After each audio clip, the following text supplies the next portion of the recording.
Dean, welcome. How are you, man? I'm excellent. Thanks. Thanks for having me. No, well, it's great to have you here, and thanks to Kendall for throwing this together. Yeah, so let's get right to the point.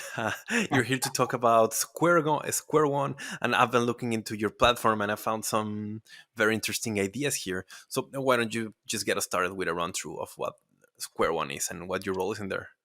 Sure.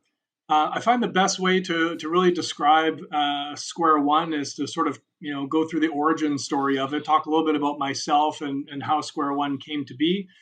So I'm a financial advisor here in Vancouver, Canada. Been in the business for about 10 years. The last three or four as a director with a firm here in Vancouver. Certified financial planner. Ran my own business in the safety and consulting space before that, and really got into finance because I always looked at that element of running a business as sort of an area that I struggled with and something that I wanted to be better at. And kind of dove into the financial realm and really loved it and saw a lot of opportunity to help families and help people because, as you know, we don't learn about finance in school, not personal finance. And even people that have degrees in finance don't necessarily learn about personal finance, and they need a financial advisor to generally take them through that. And in about 2016, 2017, really, clients started asking about Bitcoin and cryptocurrencies, and where does that fit into my portfolio, and what do you know about it, and all that sort of stuff. And frankly, at the time, I'd heard about it, had a couple of friends that had talked about it, and I thought it was interesting, but never really looked into it. I'm really forthright about this. I started looking into Bitcoin and crypto because I wanted an answer to my clients when they were thinking about taking money out of the traditional financial realm and putting it into crypto. And I wanted to be able to have a really good reason for them not to do that. All right. Yeah. And I never expected that I would go so far down that rabbit hole and really like what I saw, and the potential of it and the disruption of it and the necessity for it to the point where I'd be sitting here talking to you today, launching a business in this space. And so one of the things that struck me really when I was looking into it was how difficult it was to actually get into crypto, to find out all the things that you need to know to get a wallet, to get on an exchange, and there's different exchanges if you want different coins, and it was a really complicated um, procedure that I just thought, how's the average person going to do this, right? Like it seems really tech laden and really difficult. I actually invested pretty heavily in an ICO in 2018, and their thing was they were going to make the whole experience easy for people. It was going to be like eBay, and just buying like you do with a shopping cart. Unfortunately, crypto winter set in, and that project didn't go anywhere. So that was sort of my first experience with losing a lot of money in crypto. And I think a Oof. lot of people have that experience, right? Guilty. Um, Guilty here, curious for definitely. you, Carlos, how did you first hear about crypto and get into it? It's funny, like the only people that have ever asked me about how I got into crypto in my podcast are people in the crypto education realm. So you're the nicest of the bunch. Thank you. Shout out to Jessica Levesque. Well, actually, I learn about crypto because I kind of lied my way into landing a job at a marketing ICO marketing agency. So I was like, yeah, I know about that stuff. I'm a marketing major, but so like that part wasn't a lie. The part that I knew where I knew about crypto was the lie. Right. Well, I had heard about Bitcoin here and there, and I actually started investing in crypto for a very similar reason to you. Like I was trying to prove to a bunch of my colleagues that all of their 2017 shitty ICO tokens were not worth it. And at some point, I was like, you know what? Actually, Ethereum looks pretty solid. Let me buy a couple of those. And Right. I didn't manage to hold on to them. Otherwise, I would be rich right now. But it managed to get my attention for long enough.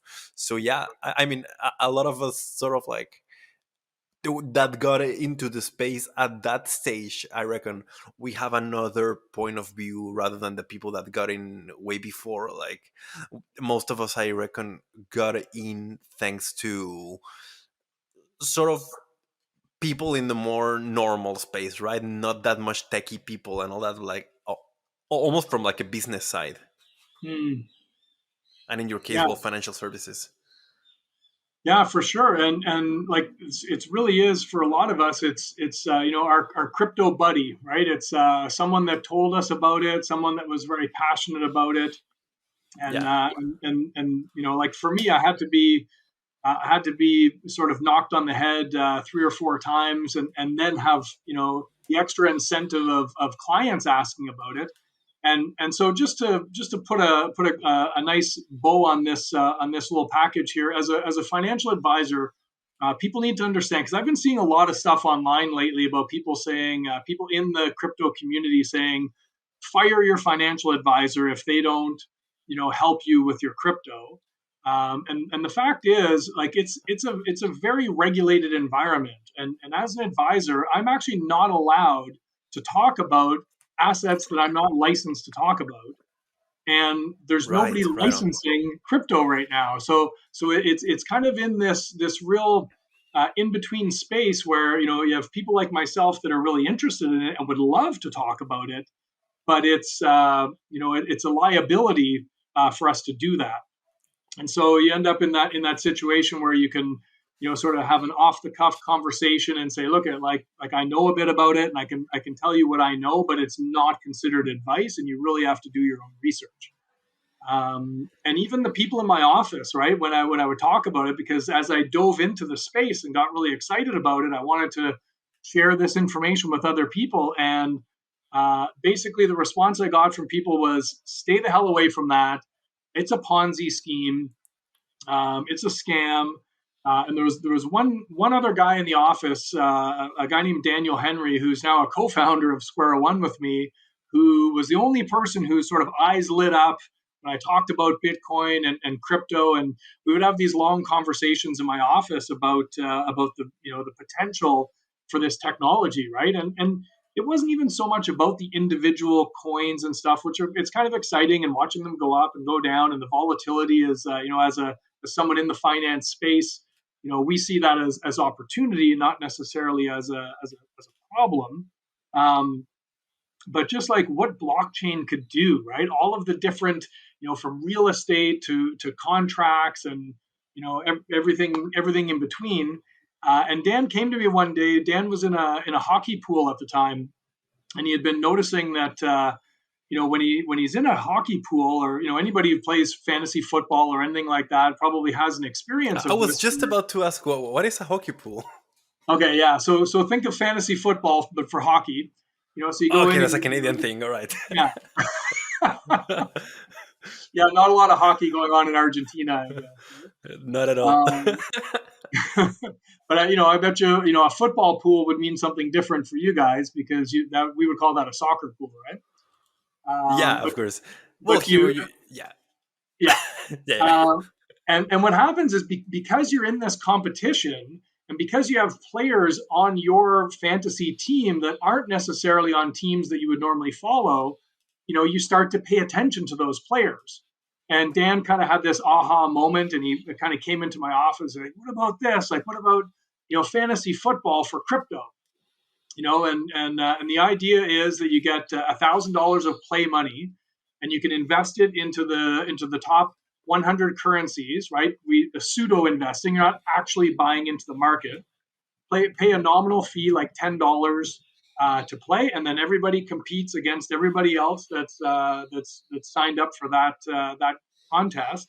And whoever's playfolio does the best at the end of the period. Our flagship game is a week long, wins the pot, right? Okay, And so like a trading competition. exactly, but without actually putting your real money at risk, right? Okay. And so the more we talked about this, the more we saw this as being a really good avenue to teach people about crypto, right? Because right now, people look at our website and really the idea that they get, and it's a true picture of what we do is that we want to be a crypto education company. We want to teach people about crypto and blockchain. Because, like I said, when I started looking into this, I saw the potential for this, and I think more and more people are starting to get it. That this is the future of money. It really is. 100 years from now, I doubt there's going to be any fiat currencies at all. It's just not going to make sense anymore. And so there's a lot of people that are on the sidelines, and they're just not willing to put their money into this yet because they don't know enough about it, right? But how do you learn about something if you don't have skin in the game, right? And so what a lot of people do is they just dump their money in the market and then start learning about it, right? And you know that's a risk tolerance that not everybody has, and I kind of feel like most of the people that have that sort of ability or willingness to do that are probably already in crypto right now. But there's a lot of people on the sidelines that are looking Yeah. at it and they're interested and they want to know about it, but without actually being invested in it, how do you care enough about it to do that? Right. And that's where we think the motivational power of competition can really do this for people. Right. So, you pay $10. It's a nominal amount. It's not going to make or break anybody, but it is enough to actually get you to care about it long enough to maybe do a little bit of research and say, well, what are the coins that I want to, pretend play invest in? And especially if you get some of your friends in that same contest, then all of a sudden you're motivated because Dan and I have been playing. We have sort of a proof of concept version of the app that we had. Actually, my son helped me build it, and it's very very competitive, right? Like my whole thing is no matter who we're playing against, I just want to beat my business partner Dan, right? And Right. so You want to beat the people that you know in real life. Yeah, yeah, exactly, right? And so the idea is simple is that by pairing the learning aspect of it, so we're having a learning management system, which is a series of courses, outcomes based, that'll teach people the things that they want to know about crypto, and then they get a place to practice, right? And this is really what sets SquareOne apart. There's definitely competition out there. Everybody knows there's Binance Academy and there's Morales Academy and there's on YouTube you can get lots of people that'll teach you about crypto, but we believe that having that next, okay, I've learned about it and now I got to go and take my hard-earned money and put it into the market. It's a really big step, and a lot of people aren't willing to do that, and that's why and not only that, but how do you get into that, right? And again, it's generally that crypto buddy. You have to have a friend who will walk you through, this is how you get a wallet, or you have to be willing to do it on YouTube. And we believe that there's a lot of people on the sidelines that are waiting for a platform like SquareOne where they can actually learn about it and practice in sort of a sandbox environment, until they're ready, right? And sort of take that giant step and break it up into smaller steps, right? So that's really the essence of it. The game itself, of course, will appeal to people that are already crypto savvy and just want to kind of test themselves against other traders or try out different trading concepts and see what works. But it also appeal to brand new people that want to get the experience of trading in the markets without risking their hard-earned capital. Actually, that's a. I mean, I think that's a very good point. I'm always very interested talking to people that are running like more quote unquote normal businesses in the crypto space because it's a different angle. Normally, the people that I have here are people that are running crypto projects, and they often have their own token and they work in like and they're developing a platform to do this and that. But like in your case, it looks like a very interesting like usual business case that has a lot to do with the crypto market, and the way I think about it is very positive for crypto. But I know that you're also running an IDO very soon. Yes, So exactly. would you like to segue into that? Yeah, for sure. So the Square One token is actually essential to the process, right? So it if we really want people to learn about crypto, what we don't want to do is give them some courses, let them play a game, and then send them out into the world to make the same kind of mistakes that we did. And I put my hand up, like I've lost the key to a wallet before. Now it wasn't No.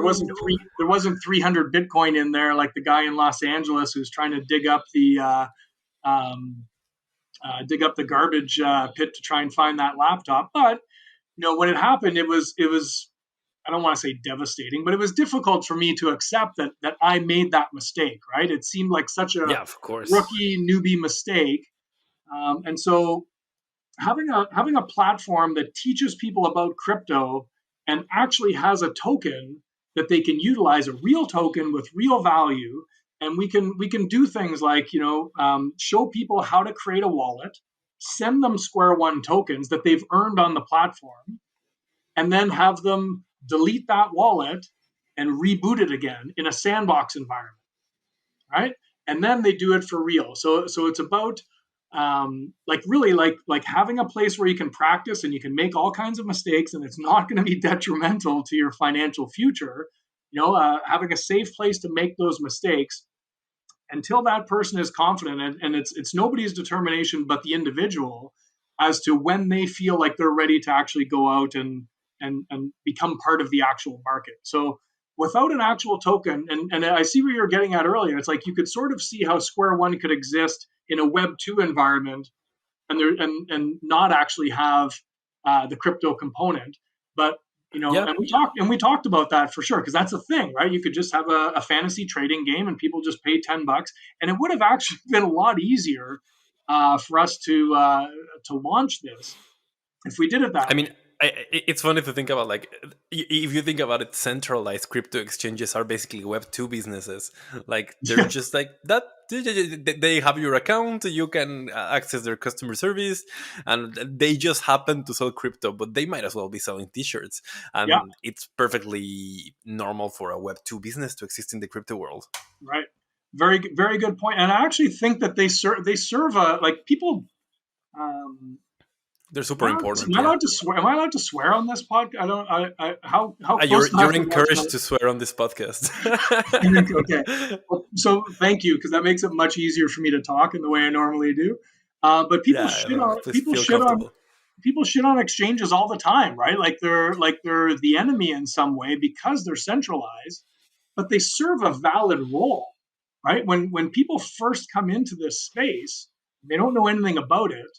If they're on Coinbase or Binance or something like that, and they lose their password, they can go through the process and get that password re-enabled, right? So it's a good thing, but obviously there's a limit to that, and it's the whole not your keys, not your crypto challenge, because you have Mount Gox and you have Quadriga, and there's been lots of situations where people have trusted in an exchange and then lost a shit ton of crypto as a result. So it's one of the things that we want to talk about with people, right? Is what's the right amount of your portfolio to have on an exchange, right? What's your level of comfort with the third party risk, right? First of all, what is third party risk? Do people even understand that, and what that means to someone and their actual crypto holdings?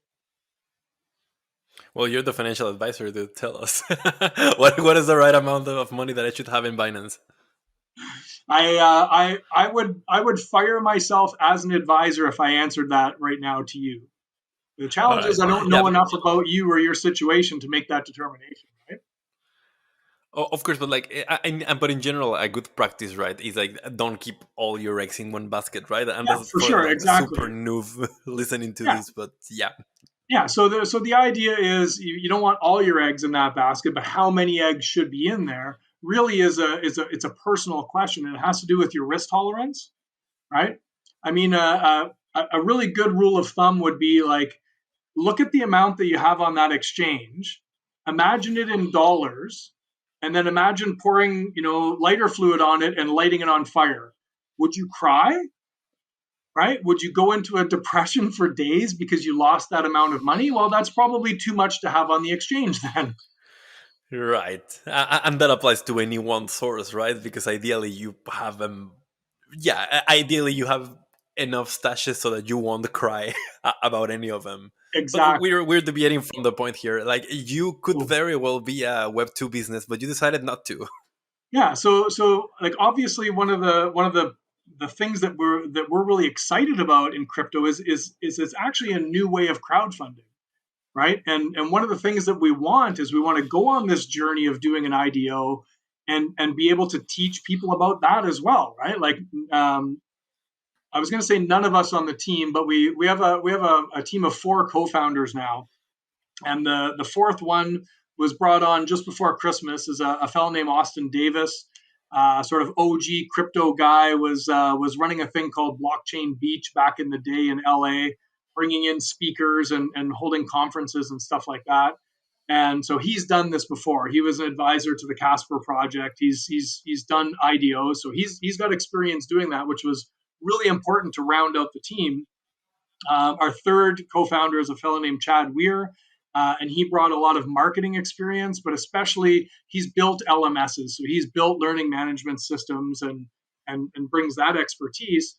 But Dan and I, and Chad for that matter, have not done an IDO before, and so we really like the idea of going through this process, documenting it, and then being able to to make that part of what we teach people. Right? It's a revolution in capital funding. It's a brand new way for businesses to be funded, and so definitely that was part of the excitement of it.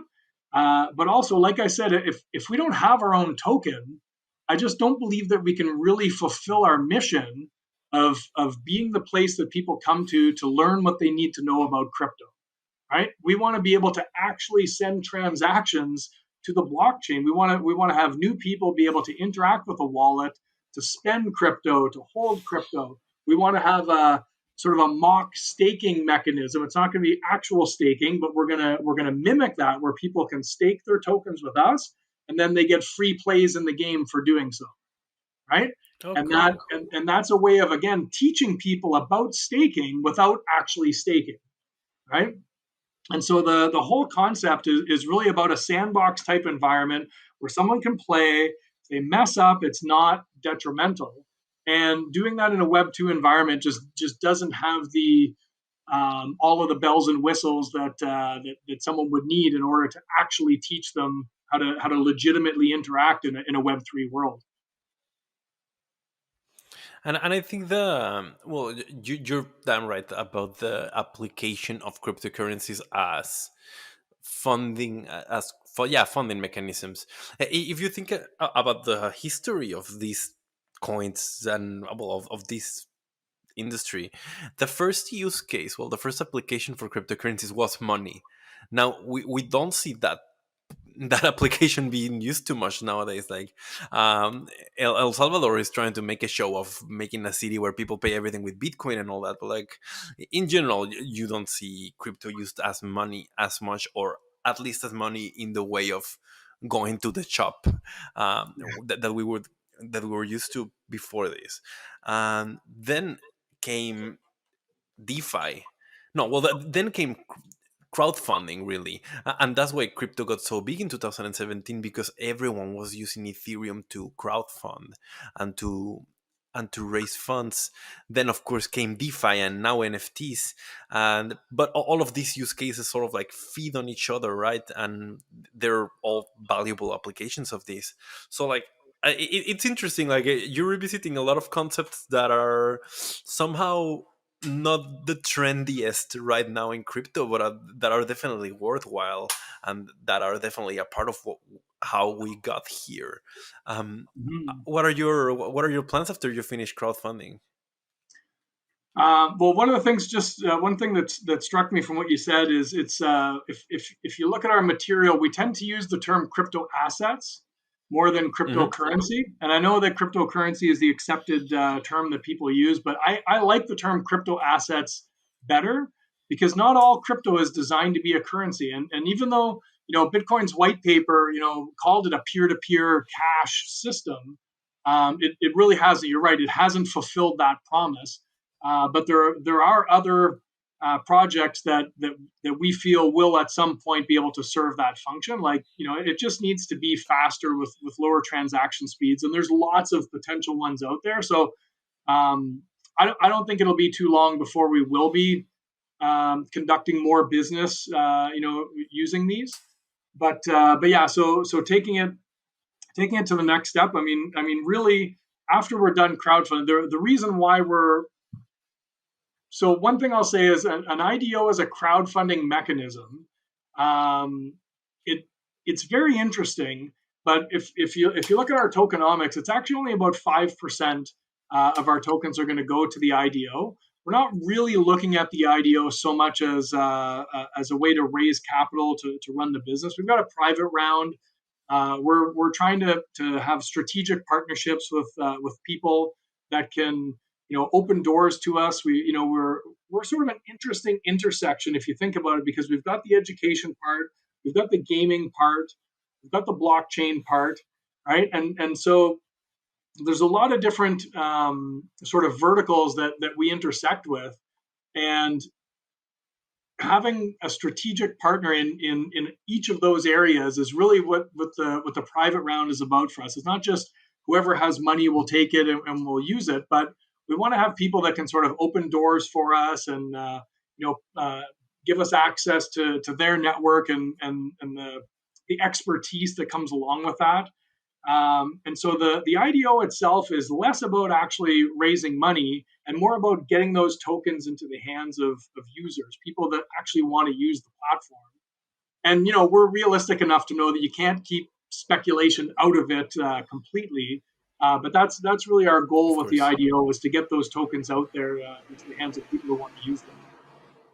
Once that's done, though, obviously the funds raised from the private round and from the IDO as well, it's going to go to further developing the app, right? So we've got access to our MVP, our minimum viable product, right now. It just got developed, so we have access to it as a team. The official handover is April 1st. At that point, we're going to be opening up to a beta testing group, and it's going to be basically our seed round investors, friends and family, as well as people connections that we've made through networking in the space as we've been pushing the project forward. There's been a lot of people that are like, I want to try this thing when it's ready, and so that's going to be that's happening as of April 1st, and we're just going to try and break it and then fix it and then try and break it again. As you know, it's the iterative process that you go through when you're developing an app. But the continued development of that app, as you're aware, it's an expensive process, right? And we've been bootstrapping this on our own for quite some time, and then we raised some seed capital, and that's limited in supply. So especially once we do the blockchain integration, blockchain. So anybody out there who's looking for a career, I recommend getting into blockchain development. Because it's basically twice the cost per hour as regular. It's a booming field right now.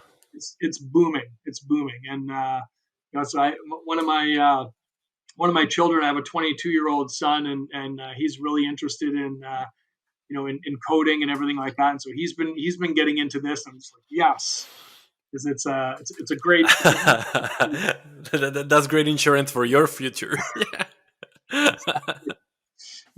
10 years from now, he can be the CTO of SquareWon, and it's in good hands, right? But yeah, I mean, really, it's about building the rest of the features in the platform and getting it to fulfill all the things that we want it to do. Because obviously, it's early days; we're still a very early stage project, and we're happy to be able to go into an IDO with a product, right? This isn't just an idea and a white paper. We've got a product that we can show to people, and they can see the vision that we have for this thing. Even though it's still in its infancy, you can sort of take that and extrapolate and see where we're going. But yeah, that's what happens next is blockchain integration. Being able to utilize the coin in all those different ways that we want to. We kind of are capitalizing, not intentionally, but on some of the trends that you're talking about. Because one of the things that one of our advisors suggested, and we've taken that suggestion to heart, is utilizing NFTs in the platform, right? And specifically, I don't know if you're Okay. familiar with the ERC 1155 standard, which allows for 1155. yeah, so it allows for semi fungible tokens, right? Yeah. In essence, like reprogrammable NFTs, and so we see the NFT as being sort of uh, your membership into SquareOne, and then we can attach your badges and the accomplishments that you've had, the games that you've played, and your rank in them. And as you progress through the learning management system, okay, well, you've graduated from beginner. That would open up certain other features in the app. Um, and again, the idea that person then owns that asset, right? Which Yeah, is it's a which is really pretty cool interesting thing concept to to like in the road to educating people about the assets themselves. Like they get to play with some of them, like they get to own the token, they get to earn it, they get to make transactions. Well, if they have an NFT, they get to look at that. Yeah, I really think that skin in the game is like the most important thing in this game, like you said. Yeah. um, I would argue that it's not just interesting; it's essential. And really, like if we were trying to teach people about this without that, I would question the validity of that training. Right? It's like I'm going to put together a basketball team, and we're going to sit in the classroom, and I'm going to show you all the things you need to know about basketball. Never touch a basketball, and then I'm going to right. put you on the court against another team. Like And the minute you everybody get a ball in knows your that they're hand, going to fail. yeah, Right? Everybody knows they're going to fail. There's not even a question in anybody's mind. These guys have no chance, right? And yet, this is what we do to people in crypto, right? Watch some YouTube videos, read a couple white papers, and then off you go. And somehow you're surprised when shit goes bad. And or actually, it's interesting because it goes two ways, and it often has nothing to do with the individual themselves. It's just their timing, right? I put 5 grand into that's Bitcoin, and it goes up. I'm a genius. I got $8,000 now. This is the best thing ever, and I become a Bitcoin evangelist. I'm telling all my friends about it, right? Or I invest that same 5 grand a week later, and it goes down to $3,500. I hate the whole thing. It's a scam, and I become a Bitcoin detractor, and I tell all my friends don't get into that. And this is really what we want to avoid, right? We don't want people jumping in on the hype cycle and getting into it for the wrong reasons. We also don't want people getting out of it and hating on it for the wrong reasons. Volatility is part of this thing. It's not something to avoid or something that we have to grin and bear. It's like, how do you utilize that? How can you make friends with it and be okay with it fundamentally? And actually, uh, you may remember this from back in the day. Like around the time we both got into crypto, there was a lot of people going. There were a lot of people going to conferences and going to like these kind of yeah, Bitcoin summits, whatever they were called, and a lot of them like their whole credentials were investor in Bitcoin since 2012. And that was like their presentation card, and that was their resume. I just happened to buy Bitcoin at the right time, and now I'm allowed to speak in conferences and give advice to people. And well, not surprisingly, they were running Ponzi's in the end of the day, right? Yeah, and it's hard to avoid that, right? Because there there's a certain credibility that seems to come from that, and it seems reasonable, right? Like this person had the foresight to see that thing for what it is, because there's lots of people that were exposed to Bitcoin in 2012 and didn't jump in, right? But I know what you mean, and it's actually a really good thing that it's a sign of a market that's maturing. That we expect more from people these days than just you've been in. That's great. You've been in Definitely. Bitcoin since 2012. Then cool. So you should have a nice nest egg, and you can just do your thing, right? I always wondered, well, if you're in Bitcoin in 2012, why are you here? Shouldn't you just be on an island somewhere? Yeah, I mean, some people get bored in islands, but but because I tried that for a while, but like, yeah, I have a question for you. Like, as a financial advisor, not that I got to an island with because I was rich, quite the opposite. But like, anyways, as a financial advisor, like, and you said that your co-founder is also a financial advisor, right? Mhm. Yes. If you when you're creating a crypto platform like this, of course you guys have the background and the knowledge to like understand that you cannot really tell people how to make money. Like, no one can tell you how to make money, but like you can tell people like the easiest ways to lose money and try to get them to avoid them. And if you not lose money for a long enough period of time, one would expect that all things being equal, you would end up making money, right? But there's a Mhm. distinction there, and you know it. So I reckon, what are the practices that are you're trying to teach your students through this platform that they have to learn to avoid? Or yeah, how are you going about this kind of things? Like, what kind of dynamics can one expect to find within the platform? Well, I mean, there's obviously going to be things about trading, do's and don'ts. Things about dollar cost averaging, which I'm hoping by now a lot of people understand what that is. Something just such a simple concept that a lot of people haven't You'd heard be of is like surprised. I know, right? And that's why, like, I am going to follow that up with explaining what it is in case there's people that are listening that don't know what it is. But it's basically the concept of instead of putting all your money in at once, you break it up. Say I want to put $5,000 into Bitcoin, I could put the whole 5 grand in today, or I could say I'm going to put $1,000 in every week for 5 weeks, right? And sometimes you wish you didn't, right? Sometimes in the fourth week it takes off and you're like, oh wow, I really should have put that whole 5,000 in at the beginning. But the concept of risk management is really about understanding that I can't capitalize, I can't get all of the returns all the time.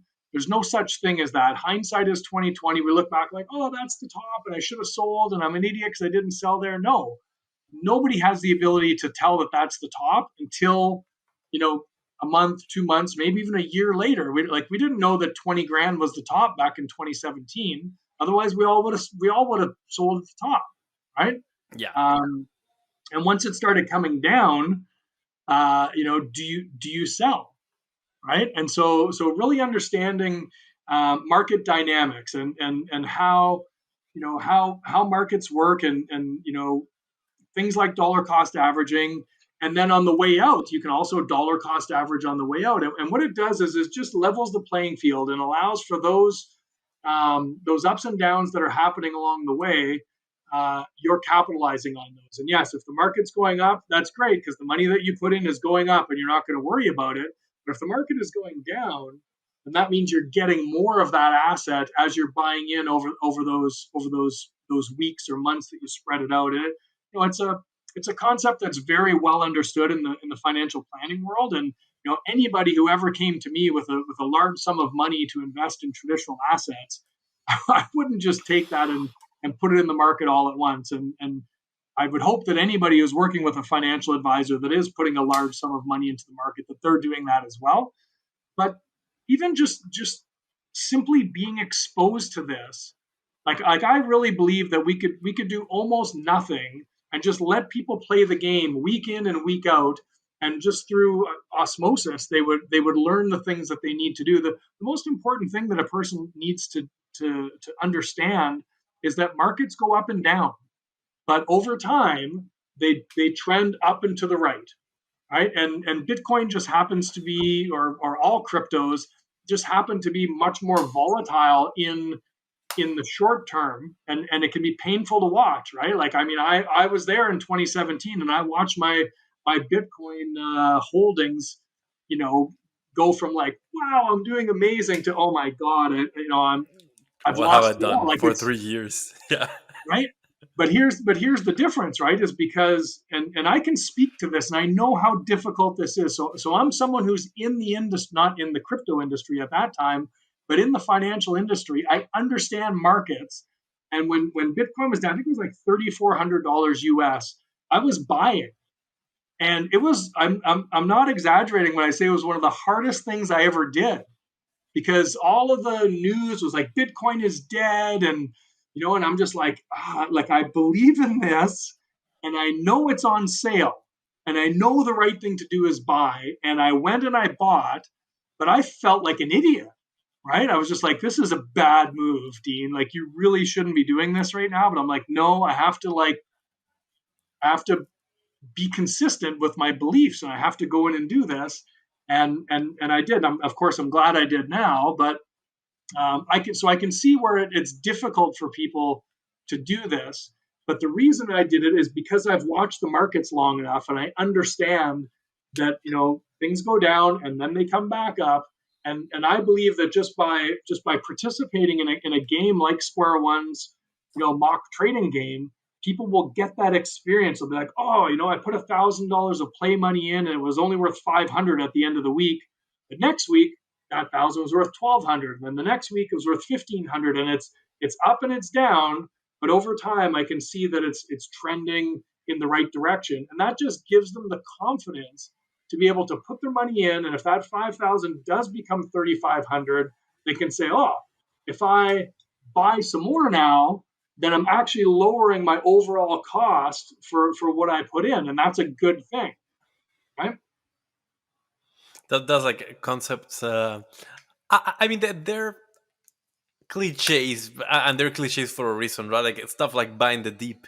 It sounds pretty stupid if you're just new to crypto. Like, why would you just buy it if it's going down, and then you just have to learn a bunch of other stuff.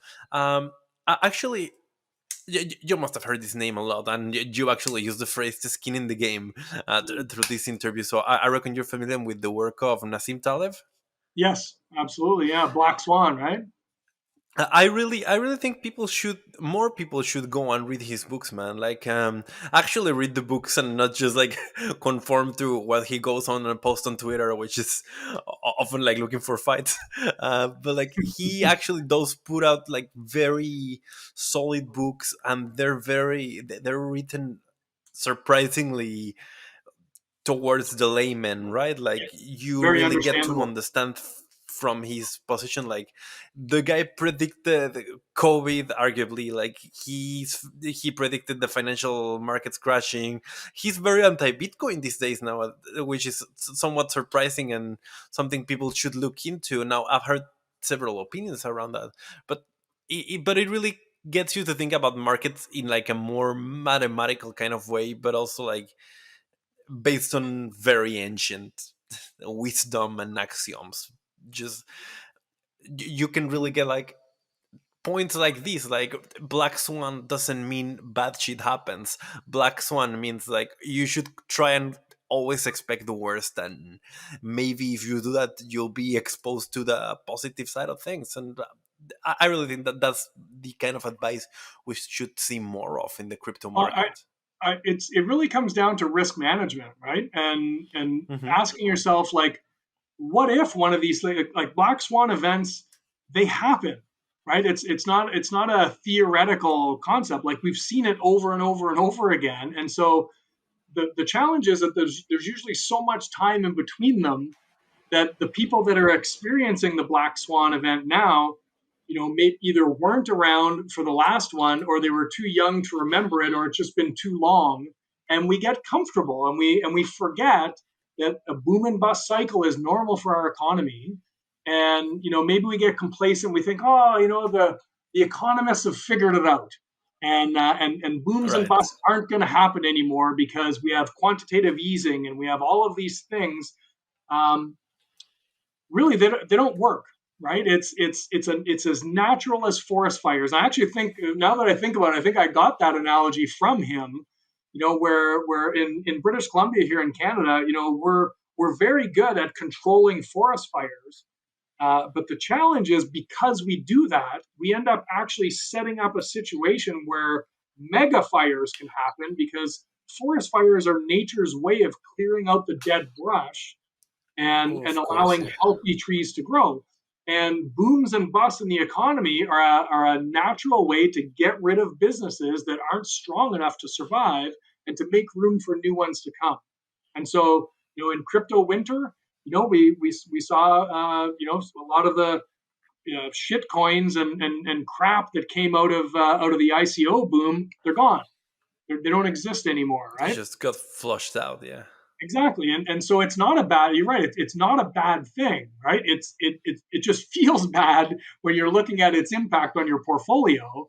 But if you're expecting it, and then you sort of you prepare yourself in a way. Like I always have some cash on the side. Like I'm waiting for that next crypto winter, right? So that I can buy more. And from your position, like a unique position of like having worked as a financial advisor in the traditional markets, what do you make out of like the some trends that are currently in the crypto market? For example, DeFi 2.0 has been signaled, or all these kind of projects like Olympus DAO, all of them have been signaled a lot, like or pointed to a lot as Ponzi's that just worked because the market was doing well, and there's a lot of trends in DeFi that could look odd, and perhaps they work out in a decentralized manner when they wouldn't do well in the centralized world. Perhaps they're just as scammy as they would be in the real world. But I don't know. What's your take on all of this, man? I mean, there's a lot to that, right? And I Yeah. don't profess to be a DeFi expert by any means, but I find it interesting, and I you know even if I was licensed to give advice on crypto, I don't think I'd be advising anybody to go into these things, right?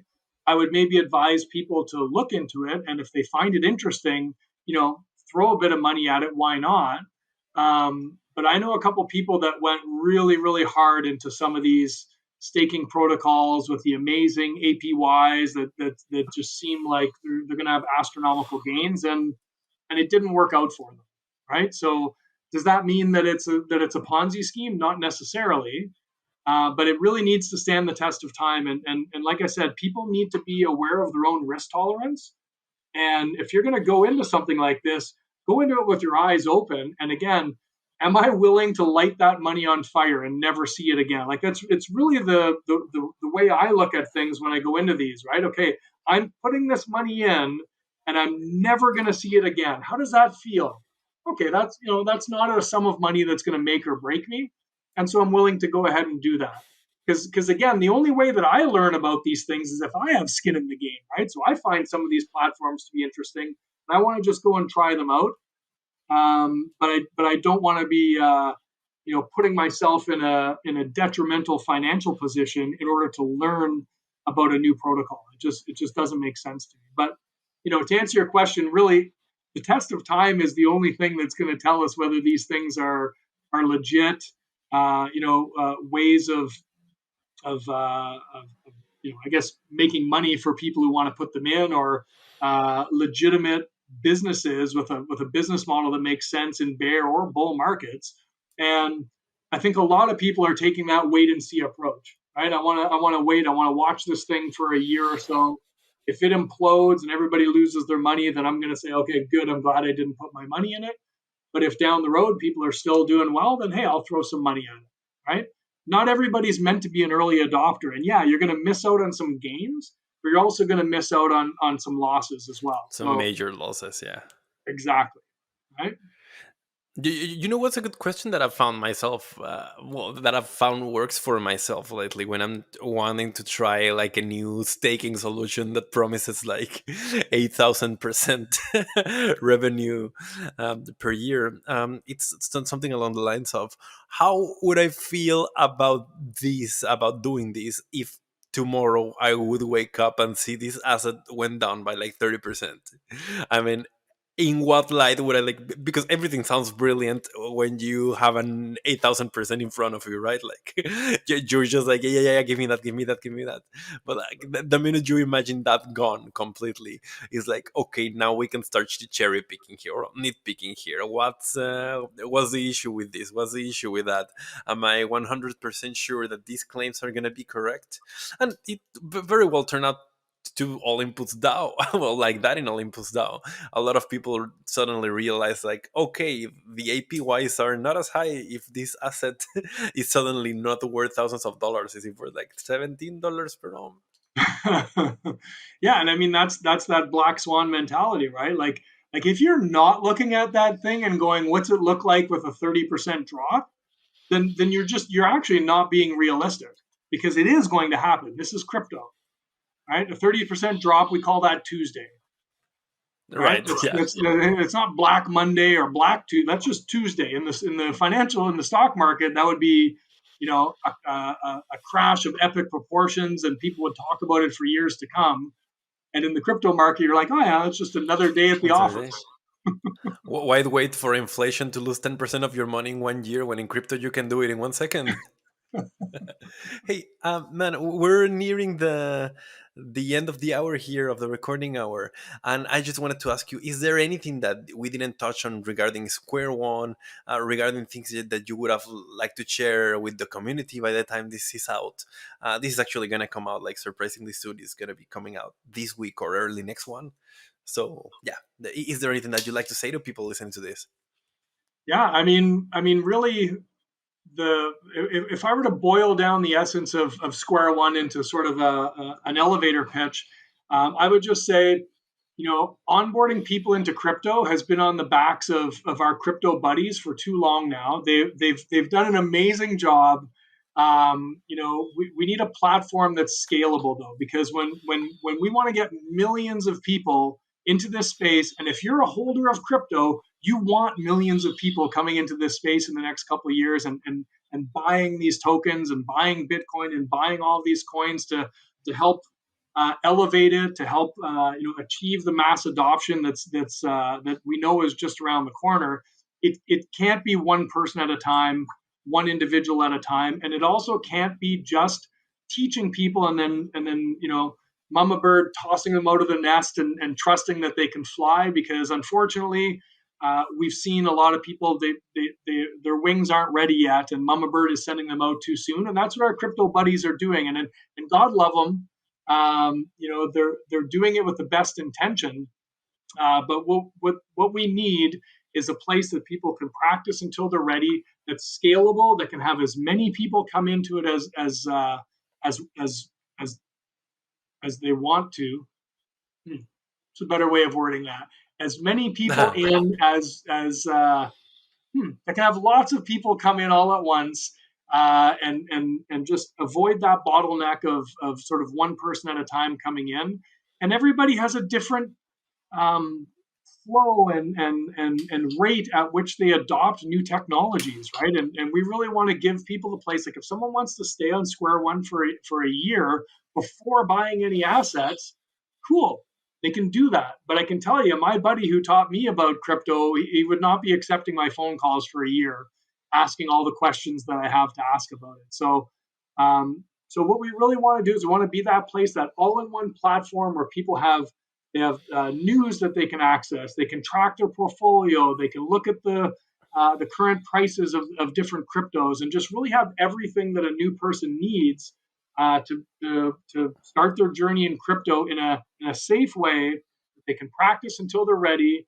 And then when they do head out on their own, they feel confident, and they can go and really become not just traders and not just crypto holders, but sophisticated and the kind of traders that we want in the market, that aren't going to fly and sell all their assets every time Bitcoin does a dip, right? So maybe not diamond hands, but certainly not paper hands. So somewhere in the middle. What's that, like wooden hands, something like that? Yeah, like this rock hands, maybe. Rock hands, yeah. Who knows? Yeah. Um, Speaking about that, like, okay, like this is my idea of what solid advice looks like, but I'm not a financial advisor. You are. My take on advice is like, do not have paper hands level, like you said, have rock hands, wood hands, whatever you may want to call them. But like, I always advise people to set their stop orders, to figure out how much money they're comfortable with losing, and then set a stop so like their crypto wouldn't fall below that. So like at the very least, like they know what's their downside, what's their worst case scenario. What's your take on something like that? I think it's a great it's great advice to give to people. Um, one of the things that that comes up when I think about that is that those stop orders can be changed over time as well.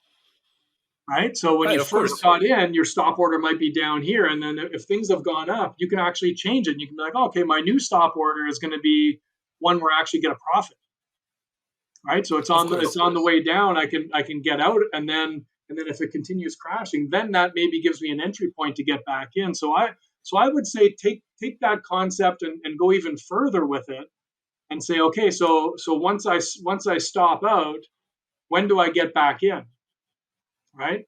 And and Hmm. and the challenge with it is nobody knows when the bottom is going to be.